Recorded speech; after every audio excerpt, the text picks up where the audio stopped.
Hello, Steeler Nation, and welcome to the Steel Syndicate podcast here on the Pittsburgh Steelers Syndicate. Thank you so much for joining us on this Thursday evening. I guess it is over in America, Thursday night for me and Thursday morning for Mark. Guys, we have got 3 continents of representation today. So let's welcome our guest from North America, Mr. Noah Strackbein. Noah, how are you doing, brother? I'm great, man. Thank you guys so much for having me on once again. This is always a blast. Thank you for coming on, Noah, and also from down under, from the land down under, from the world of Skippy the Bush Kangaroo. It's Mark. It's my Friday morning. All right, I'm in front, so but I'm in front, but I'm still so many hours behind. It's crazy. It's always crazy to me. So it's like 10 a.m. right now. Sun's out. I'm ready to go. Had me breakfast. I'm good to go. Ready to talk some Steelers. Talk a bit of We had the Colts win. I thought was fantastic. Some people want us to tank, and I don't know why I want us to tank. I'm so over that. But in my opinion, you have a chance if you can win this game and play some good football. You're back to 5-7.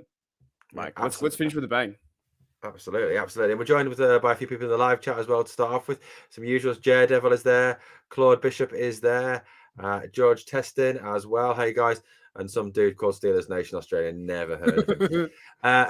What a loser. What a loser. No, we're starting off with obviously looking back at the game on Monday night in Indianapolis. One of the things that I've read a lot of on social media, and I know social media can be a very poisonous place, but Steelers fans sort of unhappy that we won and wanting to tank this season. Can you understand that at all as a philosophy? Tanking, yeah. I mean, no and yes. Like, you don't want to tank. Nobody should ever tank in sports. It ruins sports. You know what I mean? Like, the 76ers started something that should have never started. And I know that it probably goes back, but that's when it all broke out. That being said, it's kind of like looking forward to losses is something that would be extremely hard to grasp, but something that might benefit this team. You know what I mean? Like, this isn't a Super Bowl team. It's a team that needs at least a year, probably 2 to rebuild, including this one. A higher draft pick seems like a better move than, a playoff loss. But, in the eyes of the fans, you can never do that. Like, you'd never sit around going, this is fun to watch them lose. I used to have an old lady neighbor, who only watched the Yankees to watch them lose. And that's what I think of every single time I hear somebody say, well, I'd rather them lose right now. I just think of her sitting on her couch, getting real excited that the Yankees were going to lose. I must say that, personally speaking, I don't agree with it. I just don't understand it either. I mean, on 2 levels. Number one, I don't know how any fan of any team could want to see their team lose. I just don't understand that.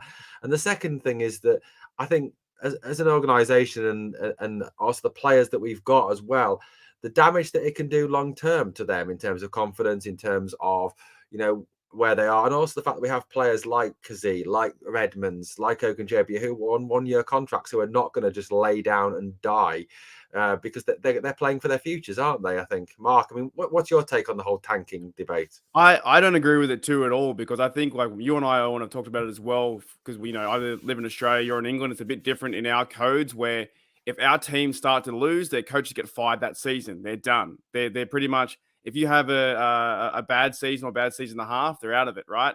And in my league, National Rugby League football, there are 16 teams. You're the joke of the whole NRL if you lose and you don't get rewarded. Like in the NFL, I like the drafting system. I really do. I think it's fantastic, right? But you are rewarded for that loss. And when you start to lose, you get a higher draft pick, and that's meant to set you up for the next 5 years. And then it might take 3 or 4 or 5 years to get back at it. But it's also kind of funny too. It's not like we've only won 1 game. We've won now 4. All right, we've won 4 and lost 7. It's a difference of 3 games to be 500. It's just what really annoys me too is because Tomlin has lost the last 4 games. Right, I actually see things on Facebook, Twitter, where they say he's lost 6 games. No, they forget that he won in the playoffs in 2016 versus Miami, and I think it was it KC? Was it one of those teams anyway? And they won 2 games, and then they lost against the Patriots. And he's lost 4 times in a row. So they all say, if we get there, we're going to lose in the playoffs. I'd rather go there. I'd rather cheer my team on. I'm coming from a full fan perspective. Cheer them on. When they get to the playoffs, you have a chance in the dance, right? And here's the thing: this week, I know it's crazy, but you got the Jets versus Vikings. You have the Bengals versus the Chiefs. If the Jets lose and the Bengals lose, and then the Steelers win, you're 2 games away from the 7th and 6th, and that's a fact. So why are you cheering them to lose and go and get a draft pick when you're 2 games away from playoffs if those 2 teams lose? And it can happen. The Chiefs can beat the Bengals, and the Jets can lose against the Vikings, and therefore you have 5 games left in a big game versus a division rival. Like, I'd rather be positive this way than negative, because I don't wait all bloody year to go, oh, we'll get them next year. No way, dude. We could lose this week and it'd be almost over, but when there's still a chance and not mathematically out of it, I think it's crazy to me. Absolutely. Now, obviously, the game on Monday night in Indianapolis, tight fought affair right until the very end. Going back to that game, Noah, if you had to say sort of, your 3 positive takeaways from that game for the Pittsburgh Steelers, what would be your 3 biggest positive takeaways from that game? Oh, yeah. Sorry, guys. I'm getting a little sick over here. I blame the fiance. I got to give her a shout out because I woke up this morning, could barely talk. Perfect in time for the podcast, obviously. I would say my 3 biggest takeaways positive takeaways. I think there was a ton, but for one, it was the first time that Kenny Pickett looked really comfortable. Like, he hasn't turned the ball over in 3 games. That's big. He's taken steps forward. That's big. This was the first time that it really felt like Kenny Pickett was confident out there. Like, he was a guy who in his head the whole time said, I could do this and I could do this well. And I think that his entire career, he's had the confidence to be a successful NFL quarterback. I think this was the first game that it really clicked for him to say, well, it's actually happening. Like, this is here in front of me. I'm seeing that I could actually do this. So I would say that was the biggest takeaway. For the first time, you kind of felt like Kenny Pickett could be the franchise quarterback moving forward. I know that that's, a long ways away, but definitely huge to see that first step. Second was obviously the run game. You do that with Benny Snell Jr. and Anthony McFarland. For one, I think it shows the maturation process of both of those guys. I thought Anthony McFarland was a guy that was guaranteed to make this roster coming into the season. I was totally wrong because Jaylen Warren exploded to be Jaylen Warren. But I think that he is a super talented guy who can be utilized in a number of ways. And I think this at least showed them, like, hey, man, if we do need him, we could call him up. Benny Snell, I think 4th year makes a big difference. But that offensive line, all credit due to the offensive line. Those guys have really clicked. Dan Moore Jr. played the best game of his season. I just think that it was really nice to see how far they've come in a year collectively as a group, that, this change compared to last year's change actually worked. 3, I would say 3 would be the connection between Kenny and George. You're really starting to see that the last couple of games. I thought that you saw the connection, but it was just like, these plays are designed to go to George. He's going to look George's way because he's confident in his route. This game, especially that 2-point conversion, you saw George and Kenny moving together. You know what I mean? Like, Kenny would move out of the pocket. George would know this is where he's going to go.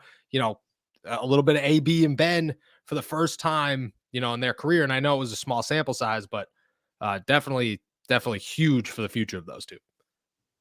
Okay, absolutely. Yeah, I agree with a lot of your points there. Mark, what were your major takeaways from that? The positive takeaways from that game? 3 positive takeaways.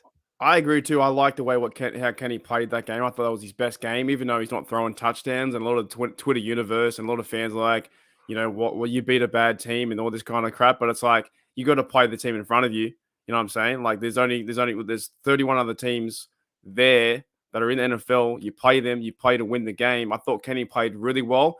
I tell you what, there's one big takeaway that I really liked.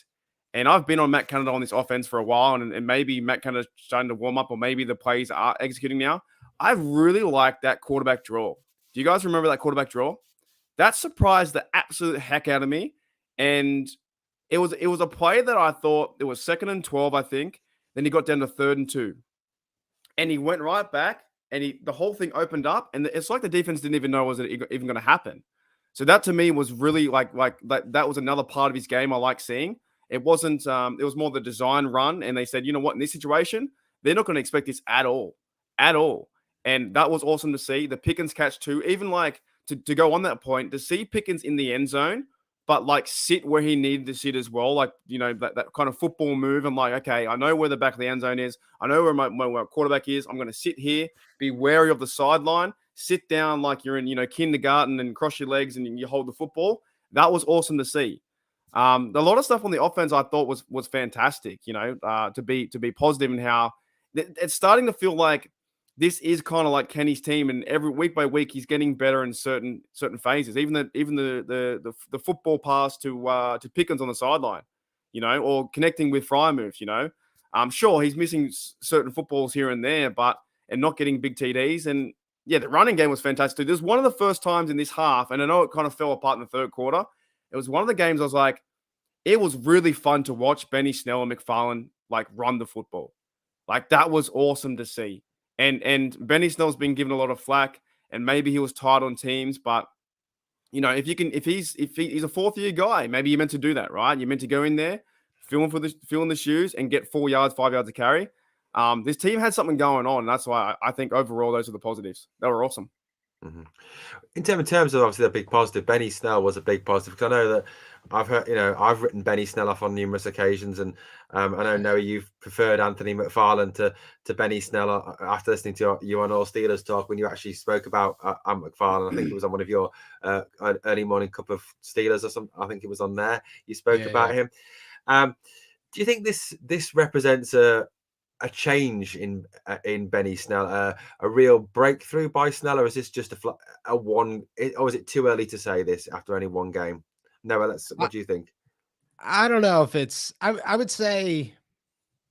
Oh, that's a tough question, because I don't expect it to be a thing that continues long term. That being said, I think. Excuse me. I think that this is the best he's looked throughout his career, and maybe it is that fourth year. You know what I mean? I finally have a good offensive line, because that's the other thing. Benny's never played with a good offensive line. I have a good offensive line. I could actually do something. And, you know, maybe it's the turnaround here. Do I think Benny is a, you know, every down back? No. But do I think that Benny could be a quality backup somewhere? Yeah, 100%. I thought he was a quality backup last year. You know, he does what he needs you to do, 3 yards. That's all you're looking for in a backup running back. And he can pass block better than anybody on the team. You know, I think that's the best backup running back you could ask for, if it's not Jalen Moore. You know what I mean? Absolutely, absolutely. Mark, what was your take? I mean, do you think this is a sea change in the whole Benny Snell relationship with the team, or do you think this is too early to say, or it's a flash in the pan? I don't think it's a sea change. I think it's our perception of what Steeler fans go through, right? The minute we see someone do really bad, we write him off. He's a bust. He's awful. He's absolutely terrible. And the minute we see him play a good game, we're like, oh, he should be taking, like, I've seen reports out there saying that he should be the number one back over Najee Harris. You know, I'm not saying that should be the case. I think what he did in the Colts game was something that a fourth year running back should be doing, and he probably should be doing this maybe a little bit earlier. He filled in and he played the best role that he could. He went down the field. He got the touchdown near the end as well, which was great to see. It was good to see finally. And also, two guys, like I talked about it on my Still Loz stuff. I was like, they only had a longest running back play of 19 yards. But it feels good because we haven't seen that for the Steelers for a long time, right? But all the other teams like Josh Jacobs, all those other dudes are running wild in the NFL. But we're kind of happy seeing this notion of like the running game's working. And they ran the football 38 times, including Ashesky, Watt, Kenny Pickett, McFarland, Najee Harris. So I like seeing that factor of it too. I'm not saying that Benny Snell is back, but for a football player in this team, he should be, if he's going to be used 12 times or 15 times a game and for blocking scenarios, then he should be getting, 4 yards of carry, and it comes down to the O-line too. But I'm not going to say that he's going to be a number one. You know, it looks like Joe Warren's going to actually probably fill in for Najee Harris. I think Najee Harris might be out this week. So, I mean, yeah, just look, obviously, like Harris is going to miss the game on Sunday in Atlanta. So it would leave us obviously with Warren, Snell, and McFarland going in. But even, I mean, obviously for this game on Sunday and obviously long term, no, would you like to see the Steelers take more of a sort of 49ers-esque running back by committee approach? I mean, I know that would go completely against the Tomlin philosophy of the bell cow running back, but would you like to see the Steelers take that Shanahan approach that he takes with more a running back by committee? And do you think that would have benefits? Yeah, I do definitely think it would have benefits. I think that that's your best option when it comes to the running back in today's NFL. The game's way too fast. It's way too physical these days. It's so easy to get hurt. You know what I mean? You don't want to put all that wear and tear on somebody, especially a guy like Najee. He's in his second year. This is his third injury of the season. Well, fourth if you include both of his feet. He's at a point where you're already seeing the negative effects of too many carries from last season. And do I think that Najee Harris's career is on the decline? No. I have been a Najee Harris is just getting over something train conductor, you would say, since the beginning. I do not think Najee Harris is a bad running back. I do not think that, he is not a number one running back or he's a bust or any of that. But in the NFL, you do need at least two running backs. And I think that Jaylen Warren is a 12 to 15 carries a game type of guy. And so is Najee Harris. And I think the two of them work so well together that it just makes too much sense not to go running back by committee. Absolutely. Mark, what's your take on that? Do you think a running back by committee is the best approach going forward? Yeah, well, it's been working in the games like that versus Saints, and this game too with the Colts when we run the football. We had 38 minutes of offense, I think in the whole game, and in the first quarter, the Colts didn't had any yards. They had 0 yards. So it's definitely working running the football and getting everyone involved. If you're going to give half and half carries to Najee Harris and Warren, and then feed in McFarland for 4 or 5, like because he can catch football too, and so can Warren. Why not? We saw what happened last year when he had 85%, or 80% of carries, and Najee Harris is running all over the shop. But it's just going to make everything flow. And I think this offense is becoming like that. Like the offense is targeting Sims on some runs, or he got Oshesky had a bloody a carry the other day. So they're getting more people involved, I would like to see it because it's fun to see, other guys get a chance, but it also gives Najee Harris a rest. And I think if he doesn't play this week, it's going to be interesting to see what they're going to do because they might have to go to Warren, Snell, and McFarland all together in this game to win this game. Because if they give all the carries to Warren, he might get tired. But I think overall, and also too, like you're feeding a running back for what, 16 games, 17 games, year in, year out. He's going to survive maybe 3 years and he's done for 4 years. It's just so much. And he's what did you say? 4 injuries he's had? Something like this year? He had the sprain in his one foot, sprained his other foot in week 1, a knee issue, and now the oblique. Yeah. So I say give him a rest. I don't know if they're going to rest him. I think if they can rest him for this game, because if they can win this game too and there's still playoff chances, man, the Ravens game is going to be tough. Like, it's going to be a tough game. But you need to, run the football. And Kenny Pickett, I think, threw the football under 30 times. And we've got some wins like that. So there's not too much pressure on Kenny Pickett there. But like I said, they're involving Kenny Pickett in the run game too. Like things are moving. I think that's good. I mean, obviously, I think that's something that both Mark and I have spoken about previously about actually having designed run plays for Pickett. The same way that the Bears do with Fields, that the Bills do with Allen. Obviously, the Ravens do with Jackson as well. He's got that mobility. Make him a threat, keep the opposition defense on their toes. I think that's definitely a positive going forward. Now, George Teston asks an interesting question. This is something I know that's been debated by a number of people, and I think on 2 levels. Number one, George says, I asked this before, I'll ask it again. Is Canada calling all of the plays now? Now, I think this is on 2 levels. Number one, there are certain people within Steeler Nation that think that Mike Tomlin overly gets involved and calls plays on offense. That's the first one. And the second one, obviously, we heard at the start of the season, Trubisky allegedly saying that he wasn't allowed to call audibles. Now, Noah, is it a case, do you think that Tomlin does call a lot of the offense, or is it solely down to Canada? And are the quarterbacks now allowed to call audibles? So, yes, I believe the quarterbacks are allowed to call audibles now. Now, do I think that they have control of the whole playbook? No, but I think Kenny has the ability to switch it from a run to a pass to a run, something like that. He can't get too crazy with it. And there are definitely certain plays that Matt goes in the headset and says, you cannot audible this play. Like, this is the play we're running. I think he does have a little bit more freedom than Trubisky has. That doesn't make any sense to me. Never did make any sense to me that a 6-year vet doesn't allow, or you don't allow your 6-year vet starting quarterback to call audibles at the play. That's just unheard of. But I think they are now. when it comes to who's calling the plays, as much as, and like you guys know me from the pod, like I am the biggest conspiracy theorist on the planet. Like if there is a conspiracy theory, I am behind it when it comes to the Pittsburgh Steelers. I believe them all. I don't believe this one just from what I've heard. You know what I mean? Like I have obviously thought this in the past and started digging. And what I've heard from sources from people inside the building is that no, like it's still Matt Canada. And if you look back at it, it's not like anything different. Like they are utilizing a little bit of the middle of the field a little bit more. But for the most part, this is the same playbook that we saw. It's just better. Like it's just being played better. And I think that's what Canada's like kept saying at the beginning of the season, like, guys, it's going to work. It's going to work. It's going to work. And, I was the biggest Canada hater out there. And now it's a little bit starting to work. Do I think it's good? No, but starting.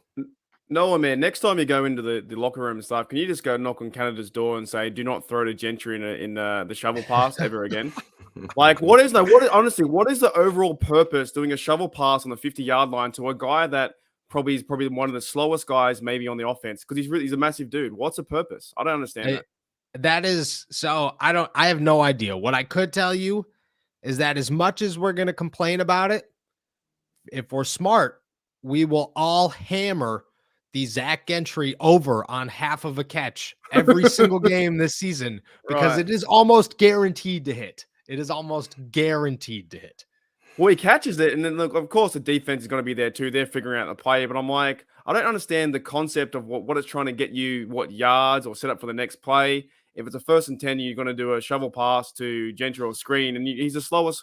One of the like. I would rather see them go down the field or hand the ball off, and I think there's much better play calls than that. To me, it's like the circumstance. I get at the goal line maybe how Mahomes and Kelsey does it too when they got big bodies and they're 5 yards away. Sure, TD chance. Now, I also saw that one too where they tried to throw a pass to Watt, and I think that kind of got out of order. The play was on and it got broken up. Like that was like the play was maybe a good play call, but they figured it out, But I just get frustrated sometimes. Like I haven't been the best Canada guy either. I can't stand his ego. I think he's full of, he thinks he's the best offensive coordinator in the world. He's like, oh, we need to get better. He said that like 5 weeks ago when they were like 31st points in the league. They have gotten better, and since the bye, they've gotten much better because I think they're allowing now to throw down the field and mix in certain players. Like you're seeing, like ever since Claypool left, the targets are going everywhere else. They're going to Sims, and they're not running, 15 jet sweeps a game. But the one with Krzyzewski kind of worked, right? That's what I mean. So these things, as much as I am negative, there is some positive when they do work. But there was a time, I think, at the start, with the transition between Trubisky and Kenny Pickett, I was like, I'm watching going, why? Why are you doing this? But now I'm watching going, oh, okay, it's starting to make sense. That could be the players doing that too. The players actually doing the plays. But I still think like this, and I'm going to ask you guys a question. And I'll start with you, Owen, first. Mm-hmm. What happens if we have a really good season the rest of the season? What happens to Canada? Are we going to keep Canada? You have to maybe eat my words. This was something I was going to ask actually, because I was just trying to get Noah's inside take on this. But Noah, I'm with you on conspiracy theories, right? 100% with you on conspiracy theories. Now, I've got a theory on the whole Canada situation. Now, my theory is that Matt Canada will still be offensive coordinator next year with the Pittsburgh Steelers, and that is for 2 reasons, right? The first reason is because he has still got a year left on his contract, and it is not a Pittsburgh Steelers thing to do to sack people. They don't do it. It's not the Steeler way, which makes me want to throw up when I hear people say that. It's just it's so, to me, the Steeler way is stuck in the 1970s, and they need to move forward in the 21st century. That's one reason why I think he'll keep his job. Now, I have a conspiracy theory, and feel free to completely throw my conspiracy theory out of the window here. But Matt Canada got Dino Tomlin his scholarship to Maryland. Mike Tomlin owes Matt Canada for getting his son into Maryland. Matt Canada leaves Maryland. Dino Tomlin then leaves Maryland and goes to Boston College. Conspiracy theory? I think so. So I think Canada will still be in place next year. That's my conspiracy theory anyway. No, I mean, that's not a bad one. That's definitely one of the better ones. I'm not going to confirm nor deny that because I have no idea. I do think he's going to be the OC next year. Probably. Like I'd say right now it's like a 70% chance. And I think it's just too early to tell on that one because I don't think that they take the risk of, okay, well, we saw that this peaked against really bad teams. Like they have to play well against good teams and they have to fix the third quarter slump because that's 100% on Matt Canada. He is not good at making adjustments at halftime. That's a major part of the coaching job in the NFL. He's got to get better at that. And I think it goes both sides. Like I think that they're going to evaluate TA and they're also going to evaluate Canada. And I think the Steelers have to finish the season on an upward trajectory in order for Canada. I would say TA is a lot safer than Canada, but for both of them to return next season, if they're like a plateau of just like, oh, we're scoring 20, 25 points a game, I still think Canada's gone. I think Buddy TA is the luckiest man in Pittsburgh right now because half the pressure's going to Matt Canada. You know what I mean? Myself included, and a lot of fans are saying fire Matt Canada, and it's not working. But like, okay, here's the thing: if to me he's not consistent, right? We'll have a good game against the Saints, and then we'll lay a duck egg. You know, we'll see a good game with the run game, and the next week he'll go do a screen that doesn't work, or back-to-back reverses or whatever. Do you think if he's consistent this year that maybe that Matt Canada is fairly new to the NFL? Like, is that a part of it, Noah, too, you think? I don't know, because that's that part, like, probably. I would say probably, but you don't get that luxury as an offensive coordinator. You get that luxury as a quarterback. You get that luxury as really just a quarterback. Like that's the only position in football where people are okay with you being mediocre for a year or two because they'll give you that third year. With an offensive coordinator, there's a billion offensive coordinators in the NFL that are really good right now. You know what I mean? And there are a lot of guys that look like they're going to be really good next. So to have a guy that you're like, he looks okay. He looks like he's getting better, but I don't know how good he could actually be. I just don't think that that's a safe bet that you take in the NFL. To me, it just seems like that Matt Canada was super proud of his accomplishments, even though he was the worst in the league. And still is pretty bad offense. They're getting better. They are getting better. But it seems like he was so, he talked to the media, talked to you guys. He knows there is pressure on him, but he's like, look, I'm the luckiest guy in the world. I've got a job. I need to get better. And we're doing good things. But he was the same guy just avoiding criticism on that one. Playing right. But he was the same guy that... Go ahead. Sorry. Well, he was the same guy that said he didn't know how to use Anthony McFarland, right? And he's the same guy that didn't know if Austin was going to be out for injury, but they didn't involve him in the playbook too. Stuff like that. These little snippets I know I'm pretty far disconnected, right? I'm all the way in Australia. But those little things I'm like, how do you not know how to use McFarland? How do you not know how to use these players and the personnel and get GP the ball? And I know that like it's on the players too, but I just feel like from an outsider looking in, I was like, he doesn't seem to run this offense, consistently like other guys around the league. And look, they're playing better, so we'll see what happens and give him time. But I know a lot of Steel Nation are like still fired up about him.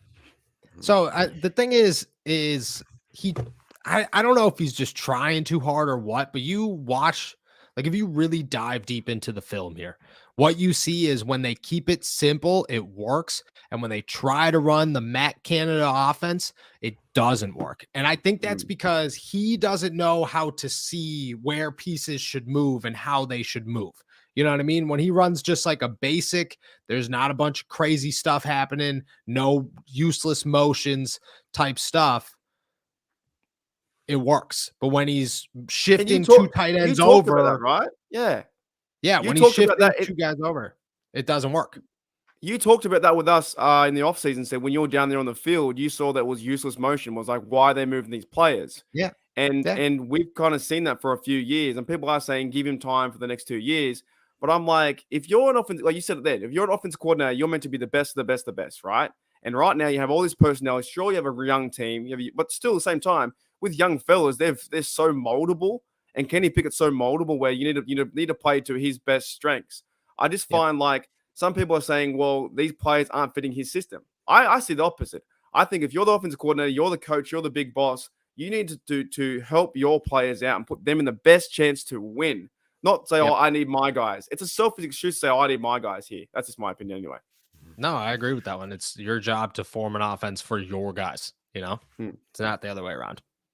Absolutely. I mean, I think Noah's right as well. He spoke about obviously the adjustment situation as well. That was obviously what cost us the game against the Bengals. The Steelers go in after what was a fairly good performance in that first half against the Bengals, and then the Bengals make their adjustments. Steelers make 0 adjustments, and the offense looks really bad again. Ultimately, Noah, do you think that's what's going to cost Matt Canada his job? Is not his basic play calling, but is that fact that he cannot make adjustments to meet the aggression and to meet good NFL teams, the changes they make? Yeah, I honestly do. I think that if you're gonna can Canada, it's not because he doesn't make things click. It's because he cannot adjust to defensive coordinators in the NFL. You know what I mean? There's a reason that you come out slow.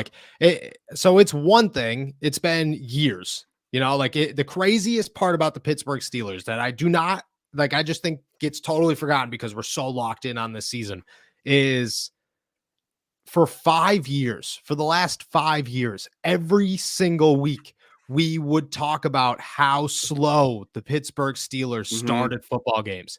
And this year it has flipped 180 degrees. And we are now only talking about how bad they start the second half.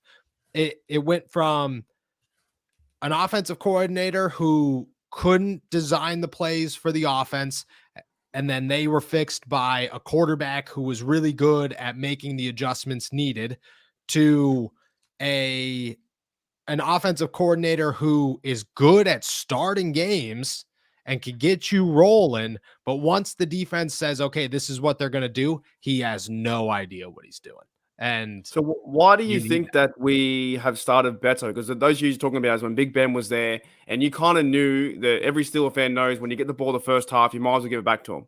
You might as well. Yeah. So what's been the change then? Because I've actually kind of I've forgotten about that stat too. I think it was like there was a big stat like for 15 games or something huge where we couldn't score a TD in the first drive.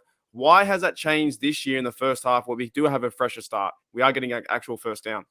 Because I think Matt Canada's offense works. You know what I mean? Like I think it works, but I think but an NFL game is a chess game. You know what I mean? Everybody after every single play is making adjustments. There are 7 voices. Those guys sitting next to Matt Canada, they're not just like hanging out there. Like they are constantly talking about, okay, this happened here. This is what we need to do there. Like there's never a dead moment in an NFL headset. And I think that it works. And then once the other team says, okay, this is what they're doing, we got to do this, Matt Canada has nothing to do. He's like, I don't know how to do this. I can't beat this now. And he just keeps hammering the same stuff. Is it the personnel too? The personnel now that we do have a younger quarterback in Kenny Pickett as well, coming out and maybe have a chance for a drive to go down the field and other players like that. Is that like benefiting them in the beginning of this? Yeah. Oh yeah, 100%. But that's what I mean. Like I think that Canada's offense is suited for Kenny Pickett. I really, really do. But like you have to be able to teach your rookie quarterback through a game. You know what I mean? Like you have to be, and I think that goes into the whole, does Matt Canada stick around? Because I think you'd rather have an offensive coordinator. You definitely would rather have an offensive coordinator who can educate Kenny as the game's going. Like, yo, you did this right. You didn't do this right. Look this way next time. You know what I mean? Like, think about how much better Kenny Pickett could be if Ben Roethlisberger was in his ear during the game saying, hey, this is what I saw on this play. This is what you should do next time, What are your thoughts on the quarterback's coach O'Sullivan maybe being a mentor to Kenny? I'm not too sure if that's a good connection or not. Like I said, I'm so far disconnected. Is that something that would probably play into this too with Kenny's progression? Yeah, I think Sully's a good dude. I think he's a good coach. He's got a good resume as a quarterback's coach. I mean, he was on the Eli Manning Super Bowl team over the Patriots, and if you can make Eli Manning look good, you can make anybody look good. That's how I look at this situation. So I do think that it definitely helps, but I still I think that like Sullivan's not in your ear in between games. You know what I mean? Canada is, and I think that if you had somebody there, like how Bruce Arians used to teach Ben Roethlisberger in between plays, like you want that guy to be there. And I just don't think Canada is. Well, you've heard it here first. There's a question actually here. I should get Noah's take on it from Claude Bishop, one of our regulars in the live chat. He says, "No, would you have started Kenny week 1?" Yes, I would have. But I would have came into this season with very low expectations. I mean, I did come into the season with very low expectations. My mindset on the Pittsburgh Steelers this year has remained the same. If you try to win a Super Bowl, you're going to get really disappointed. And I get that that's a lot different coming from my side of things than your side of things. You know what I mean? Like you guys, we watch a game totally different because I can't cheer in the press box. Like I have to watch and analyze everything, so I have to remove my emotions. And can't even do a small, like, no cheering, nothing. Oh, it's dude. If you're not betting money on a football game every Sunday, like or I'll sit down on a Thursday and my fiance she'll be like, "Oh, who you rooting for?" And I'm like, "Oh, this guy needs 30 yards." Like you just get so fried from it, which stinks. It's definitely a bummer. But I would have came into the season thinking the ceiling's got to be really low and the future's got to be really high. And Kenny Pickett starting week 1, you know what I mean? Like that just makes sense because then you don't get stuck in a situation that you had to see coming. Like you're not that closed off from the city of Pittsburgh, the Steelers fans across the world, to think that Mitch Trubisky was going to get a bunch of love all season. Like you had to know that wasn't going to happen. NFL history tells you that never happens. You had to understand what the situation was coming in. If you did understand that, you say, "Hey, Kenny Pickett's the starter. It's going to take him 4 or 5 weeks to do anything, and we're probably going to stink, just like they did anyways." But at least he's going to grow, and we're going to see what we have in our quarterback. Instead, you know what I mean? Like people were freaking out about, "Oh, is Kenny Pickett the guy? Is Kenny Pickett the guy?" Dude, he got thrown in at halftime of the Jets game. That was not planned. Like that was the absolute worst way to toss Kenny Pickett out into the world, and then he had to go. He almost won too. He almost won that game, and he threw that last. And then the next week he had to go play Buffalo, which is the worst situation. Like you keep Mitch in that game just because you want to send Mitch to Buffalo, not Kenny Pickett. The worst way possible. So yes, I think they kind of stuffed up the whole QB thing from the very start, even in the offseason. Like there was no clear direction from the Pittsburgh Steelers saying who they're going to start until a week before.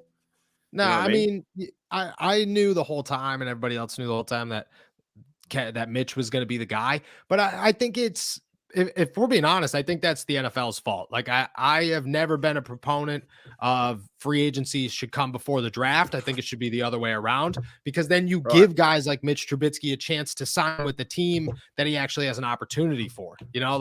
Think like Mitch could have been playing in New York right now or somewhere competing with Danny Dimes over the summer. Like there's a bunch of different spots where Mitch could have went and actually had an opportunity, and instead he ended up here, and then 25 picks later they picked Kenny Pickett. So I think it was bad situation from the start. And then poor Mason, if you want to get into Mason. Right? I feel bad for Mason. I don't feel bad for Mason. You can't stand the bloke. Me? I have no sympathy with Mason Moon. Owen can't stand him. Why are you a Mason guy? What you got against Mason?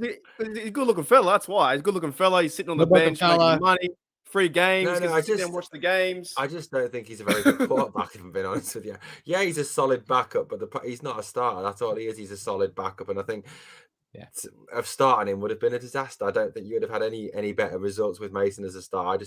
He's a solid backup, and I think the sooner he accepts that he's just a backup, the better. He's not a starter. The best seat in the house, though. Quarterback number 3 doesn't wear a helmet, doesn't get injured. He's probably going to find out free agent next year, go to be a backup somewhere else, or find a team to be a starter. I think he's got the best seat in the house, to be honest. Not involved in the drama possible. People are like, "Oh, well, what if he went to like LA?" Which I think LA was crazy not to call him. That was the dumbest thing not to call him. And if he was in LA this year and they still stunk, you're going to ruin your stock for next year. Take the $3 million, hang out in Pittsburgh for a year. It's a real affordable city. And then next year, go hit the market, hit a team that you don't think has a solidified starting quarterback, go compete for the job.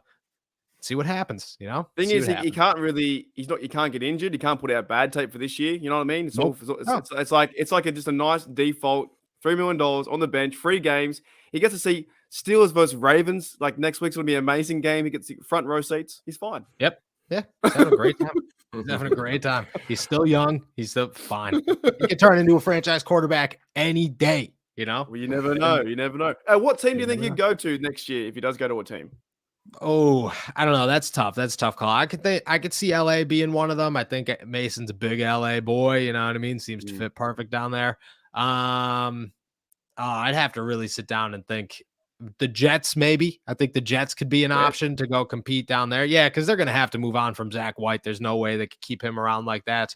I don't know. I think if you really sat down and thought about it, I think there's a number. Geno Smith, you're going to have to start thinking, is he really always going to be Geno Smith? Like, I feel like it's just a crazy big year. Well, there's a few teams, like even the Colts would probably need a backup. The Colts are going to need a quarterback. Yeah. The Indians definitely going someone says Denver. So Denver. I mean, you never know. You never. One of the landing spots I could see him going to, but he's possible. New Orleans is another one. Obviously, the Saints, 100% the Saints. I mean, they've got Andy Tampa Dalton Bay might need a quarterback. Like, there's so many. If he does well, how many Steelers fans are going to come back and like chop at the people who were like Owen in Owen shoes saying he's the worst quarterback, and say he goes 4-0 in the first, I don't know what team he plays for. It'd be funny to see that, but I like when a team moves on from my team, I don't watch them anymore. It's like, see you, mate, catcher.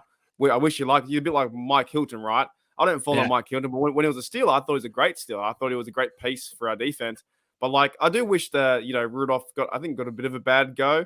Like, it was finally Big Ben's like in his way, and then Kenny comes in, and then you had Mitchell Trubisky. You're like, well, I guess I'm third. So I don't know. Like, it doesn't overly bother us, and Steelers can't get nothing out of it, right? He's a free agent, right? So we can't get nothing out of it. No, it's just a goodbye. But that, I mean, you'd need to get rid of that goodbye. Mason's a true professional, but at some point, like Mike Tomlin can't be sleeping well at night going, oh man, I really dicked over Mason. If that does happen though, what are we going to do for the quarterback number 2 position? Will that be Trubisky still? No, I would imagine Trubisky goes somewhere else, and you probably go sign somebody, like a veteran, or maybe draft somebody, probably sign somebody and then draft somebody like in the later rounds, and then just make Kenny Pickett the guy. So you get rid of Trubisky, that's failed. Mason Rudolph, see you later, mate. Bring a guy in, draft a guy. Now it's Kenny's team, pretty much. What's Kenny's team? Kenny's team. A name I'd toss out there to look forward to next year that might get an opportunity to like compete for a backup job. Josh Dobbs. I think the Steelers love Josh. Bring him back. Yeah. He's been cut, right? I think, hasn't he? Yeah, he was cut by the Browns for Deshaun, which like that's what you're gonna do. Like, you're not gonna keep Jacoby Brissett, Josh Dobbs, and Deshaun Watson on the team. That's just a lot going on. But I could see him coming back to Pittsburgh, even if it's just to be a third guy. Absolutely. Josh Dobbs will be welcome back to Pittsburgh. Now, looking forward to this coming Sunday against the Atlanta Falcons. I think it's an eminently winnable game for the Steelers. The Falcons are certainly their defense is very, very poor. In terms, I think they're one of the worst teams in terms of points scored. They're one of the worst pass defenses in the NFL. Their cornerbacks have allowed huge QB ratings. I think it was 119, one of them, and 124. The other guy, I think I read earlier. They're the least in pressures, the least in hurries. Noah, is this another game the Steelers can? I've got a great chance of winning. I wouldn't say it's a great chance of winning, but I do think this is a game they could walk out as winners. I think Atlanta's way better than their stats show. They've had really bad games, but they've also had really good games.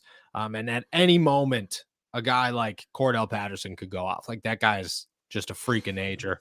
Marcus Mariota's no joke. I don't think he's good, but when he gets going, that's a good running offense.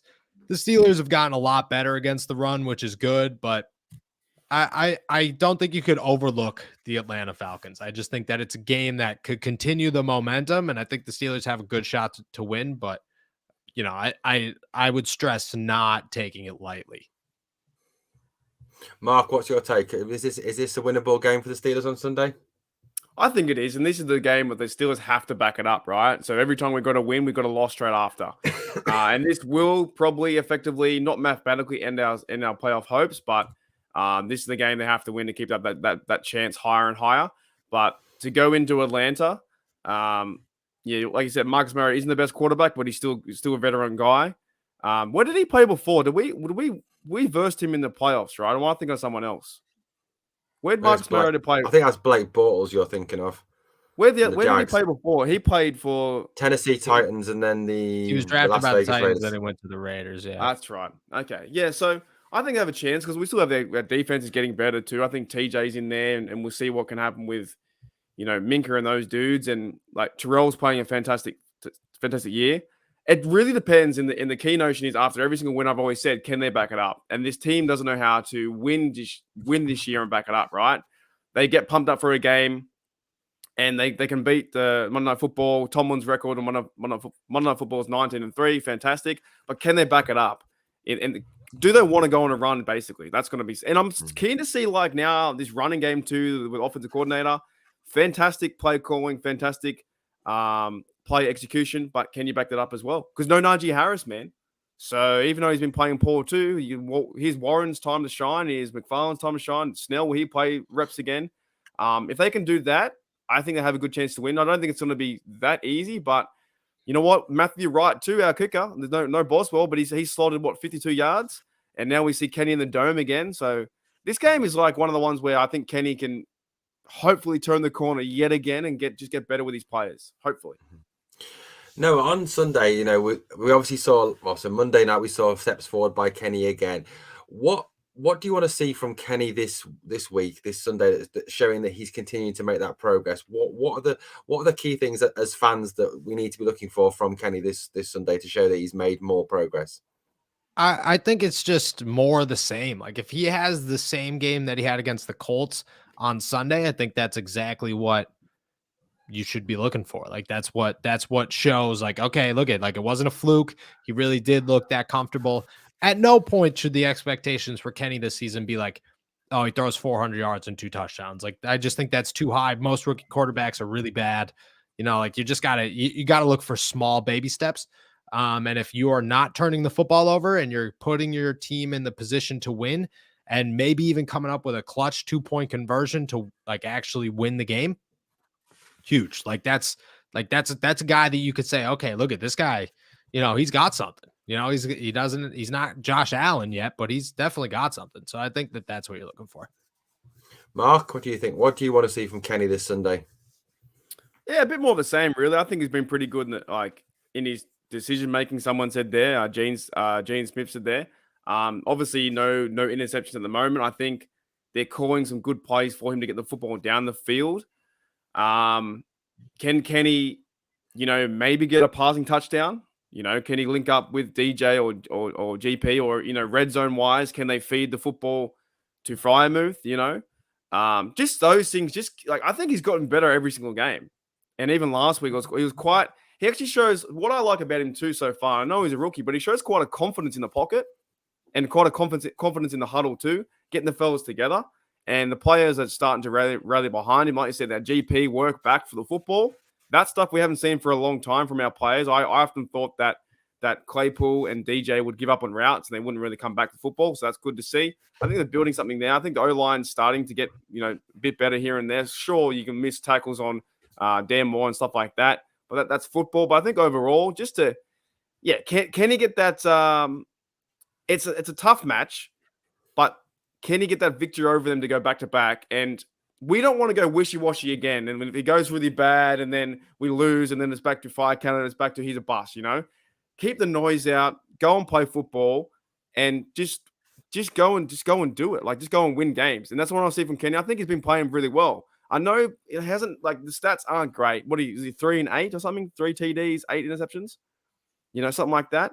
But he's getting victories, and he came back in the fourth quarter, and the 2-point conversion, like, things are getting better and better. I'm keen for it. I'm so keen for this game. I think one thing we need to see as well on Sunday is a bigger performance and a better performance from Deontay Johnson. I think Johnson has been very disappointing this season. The guy hasn't caught a touchdown pass yet. He hasn't looked the same receiver as last year. And I know that's obviously there's been a change of quarterback and so on and so forth. Noah, what is wrong? What do you think is wrong with Deontay Johnson at this moment in time? He just doesn't seem to be himself. He seems, since he signed that new deal, to have, I don't know, kind of given up on it. He gives up on routes. We have a bit of the amateur dramatics of him waving the arms around in the air. What's your take on the whole Deontay Johnson situation this year? I think the whole thing's overblown, for being 100% honest. I think that Deontay Johnson, if this was any other position, like, you can't blame, you could blame the player if this was 3 years ago and he had a league leading drop problem again, but he doesn't. Like, he did have that one drop. It was real bad, led to an interception against the Jets. Like, I get that. But I think that, besides that, he's been pretty consistent. You do have, I did think that at the end of the Bengals game, he gave up, but I also think that George Pickens gave up, and I also think that Pat Freiermuth gave up. Like, nobody was trying to do anything. George Pickens comes up with the craziest catches of all time, and you're telling me he dropped a pass that was right into his hands. Like, nobody wanted to be out there at that point. Still, doesn't justify it, but it wasn't just him. I think the biggest issue when it comes to, his progress or his success statistically is, why are we okay with Kenny Pickett not throwing touchdown passes at all, but we're not okay with Deontay Johnson not catching touchdown passes? Like, you need one of them to throw a touchdown pass in order for the other one to catch a touchdown pass. So you have to look at it realistically, and realistically, he's got a bad rookie quarterback. Like, Kenny Pickett is not a good quarterback right now. Even last week against the Colts, that was as good as he's gotten, and it was relatively mediocre in the realm of the NFL. So you have to look at it and say, the dude's got a bad quarterback who isn't throwing touchdowns. So how is he supposed to have good games and score touchdowns? And you also have to remember that Deontay Johnson and George Pickens are two different wide receivers. So Deontay is a rhythm guy. Like, he will always be open, but the way that his route pattern is he's only open for 2 seconds, 3 seconds before he has to keep going. Whereas George Pickens is coming up with these crazy giant catches because that's what his route tree is to go make these crazy giant catches.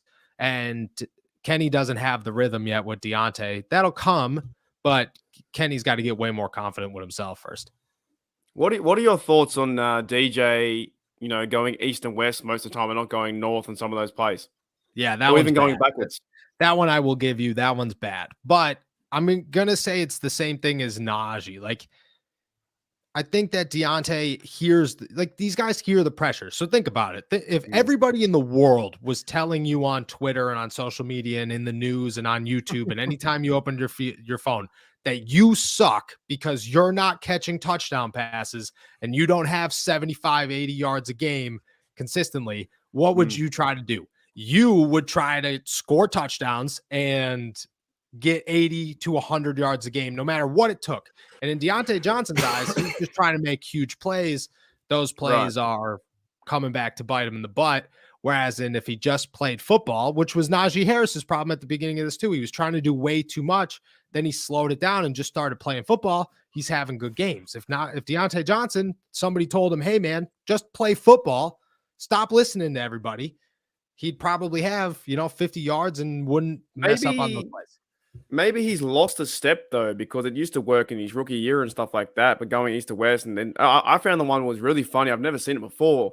He kind of like had the first down and stepped backwards, and then lost back to 2nd and 9. I was like, how did that even happen? But he's trying to make that play, right? It's like the returners. Every kickoff returner around the league, you see it. They're going to cut once, and then the defense is too fast. They're going to catch up. But in their mind, they're like, oh, one cut and I should be open. There's no more like Devin Hester's, but. I still like what he can play. I thought DJ had a pretty good game in that game. At the very start of the offense, like you said, the Matt Canada offense came out firing. They threw the ball to DJ. He was getting first downs, good catches in rhythm. Things were fine. Near the end, the one where he could have just cut off his right, and then maybe it's not, maybe he's trying to do too much, right? But cut off his right and he goes straight there, and that's probably a touchdown.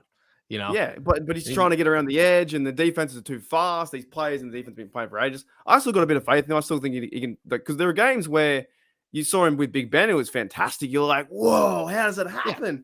But then how we're so judgmental. The minute he doesn't do it, we're like, oh, that guy stinks. You know, it's just what we are. Like, if that happened to me and they said my podcasting skills stink, I'd probably turn it off. That's what I'm saying. And they can't. Like, I wish they should. They should. But, like, whenever you think that Deontay Johnson is playing bad, remember that this dude has the highest open percentage in the NFL. Like ESPN, I don't know what their exact stat is called, but the percentage of a player being open throughout a football game, Deontay Johnson smokes everybody else in the league. So the guy is open. He's just not getting the football. So, and you know, you gotta spread that blame out a little bit. Just like next year, Kenny and Deontay and George will be twice as good as they are this year. Absolutely. So let's bring this together now, because obviously we're going slightly long in the tooth. Obviously, looking forward to Sunday predictions for Sunday. Mark, we'll start with you. What's your prediction for Sunday? I haven't really thought about it just yet, but I'll just go off the top of my head, and it always changes no matter what podcast I'm on because I always forget. But we'll go with like, I want to score some points, maybe 24. I don't know if the Falcons are going to score maybe 24-16, something like that. Maybe win by 8. Okay. Now, have you got a prediction for Sunday? I honestly, I'm feeling good about this one for the Steelers.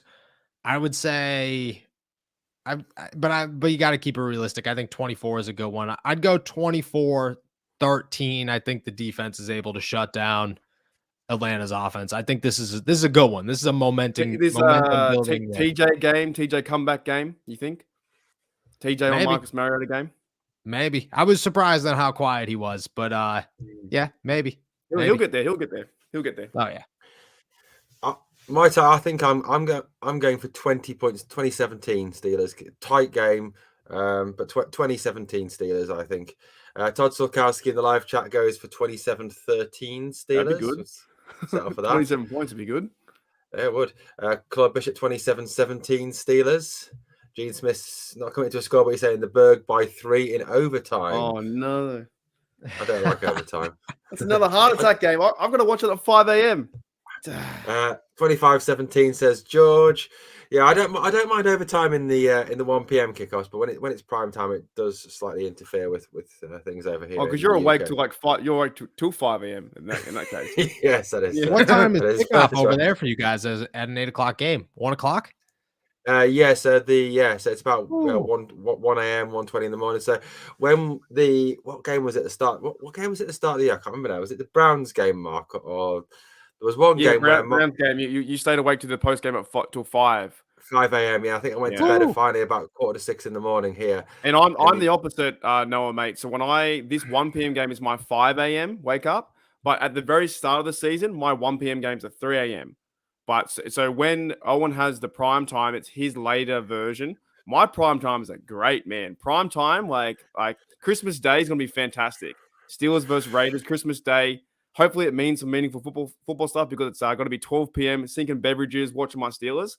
But for Owen, it's going to be like 3 a.m. Yeah, true. Wow, that's crazy. That's crazy. Well, Owen, you ever need somebody, you can text me because I get home about 5:45 on game days as well. So. Okay, cool. I'll let you know. Okay, guys. So let's obviously thank you live chat for coming in. Thank you for your questions, your comments, and your contributions. Thank you so much to Noah as well for coming on. Noah, anything you want to plug before we get on out of here?